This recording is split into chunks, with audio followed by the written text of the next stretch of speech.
The Plank, presented by Ram, continues on ABC Action News Now.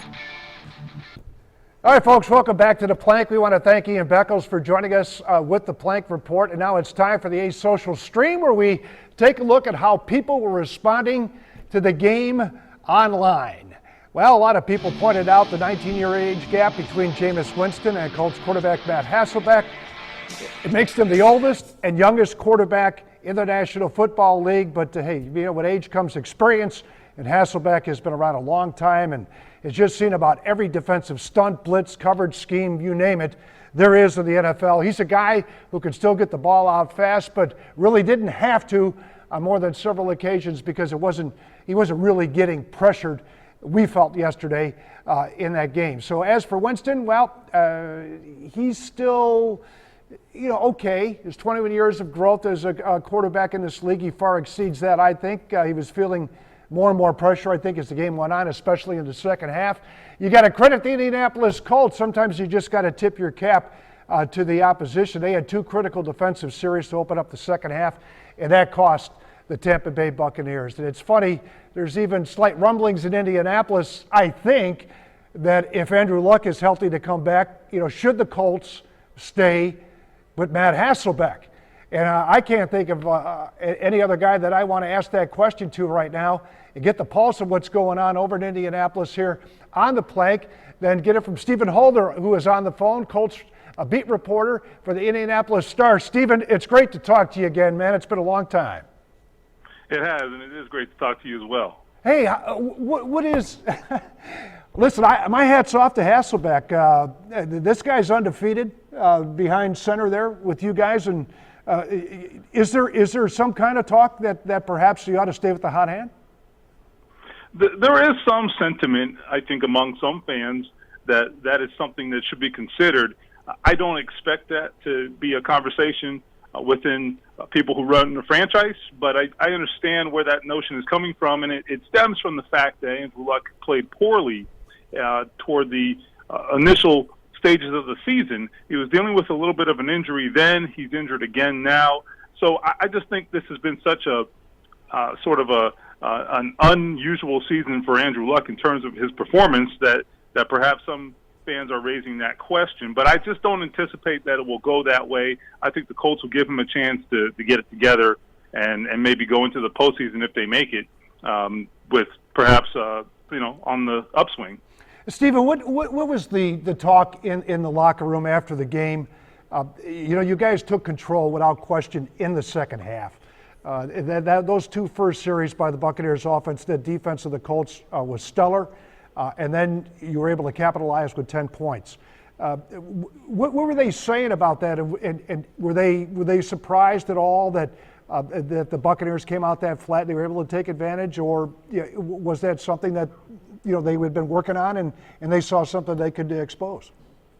Yeah, I think it was the latter. They saw something they could expose, no question. So at halftime, and I think even in the latter stages of the first half, there were some observations made by the coaches and some players as well, Dante Moncrief and T.Y. Hilton in particular, and they were sort of huddling with Matt Hasselbeck at halftime and telling him they thought there were some opportunities to exploit the zone defense. And I think we saw that early in the first half, that series that ended with Moncrief's big play and then T.Y. Hilton's touchdown. That was the exact coverage that they were trying to manipulate. So I thought Matt Hasselbeck made a really good comment, or interesting comment, after the game, where he said the Bucs it's pretty clear and it's widely known that all their defenders are looking in the backfield. And so they did use a lot of play action, and they did on those particular plays really try to distract the safeties with the quarterback's eyes. And I think it really did pay some dividends there. So they did use some creative, I think, or made some creative adjustments, I guess, at halftime. And that's something the Colts have been criticized for not doing. So they did do that, I thought, on Sunday. And then the other thing is the pass rush really was something we have not seen. Mm-hmm. Their five sacks were a season high. So that I never really saw coming. Yeah, I didn't see that. That was my next question. I mean, how surprising was that? And I think it certainly was surprising from our end. And as far as I'm concerned, and the old adage is you win the games in the trenches. I thought your defensive line was stellar. And I also was pretty impressed with that offensive line that basically kept Hasselbeck pretty much scot-free from hitting the turf. One this year, and it has been a big issue for them. We saw that against all the elite quarterbacks they play. They have that issue. Drew Brees, they had major issues pressuring him. Certainly Tom Brady earlier this season. So they just really haven't been able to generate much of a pass rush, and it just kills you. And you saw it in the first half, in fact. I mean, when the Bucs protected Winston, I mean, he had all day to work the pocket, slide, move up, slide backwards, and make plays. And when you give him that time, he really does, I think, find the open man. He did a great job. And then once the pressure got to him, it just really becomes hard to set your feet and throw the ball. And he just didn't have an opportunity to do that. So I agree with you. I was very surprised by that, and I was surprised that the Bucs didn't respond in a better way to that pass rush. Trent Cole got his first sack of the season, and this is a guy they've paid over $7 million this year. So they have really underperformed the Colts in their pass rush. And then on their offensive line, Indianapolis really was dealing with some challenges there. They're missing their left tackle, and they're playing a rookie making his NFL debut at right tackle. And yet they were able, as you said, to keep Matt Hasselbeck clean and really allow him to make plays down the field, which is not something he's done very much this season. Yeah, well, I'll tell you what, Stephen, it's always a pleasure talking with you. I wish you were covering a team that was in the conference. We get to see each other more.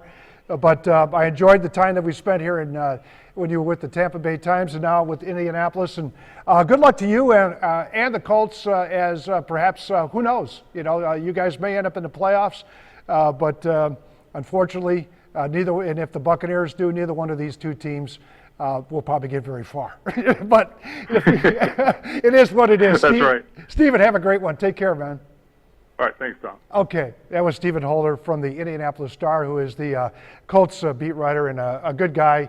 Known him for years here with the Tampa Bay Times. Okay, the biggest disappointment came in the start of the third quarter. Buccaneers had the lead. They had the ball after deferring to open the game, and two straight 3-and-outs matched up with 10 points by the Colts, and, well, that was it.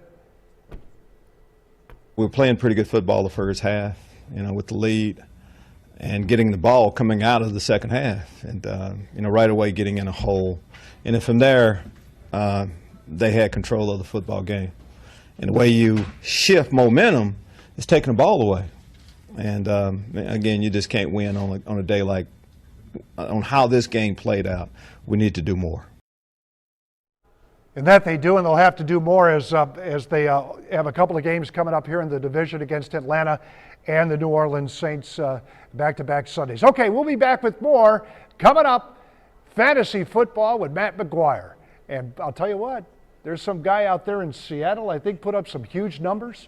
I don't know, did you have him on your team? We'll be back.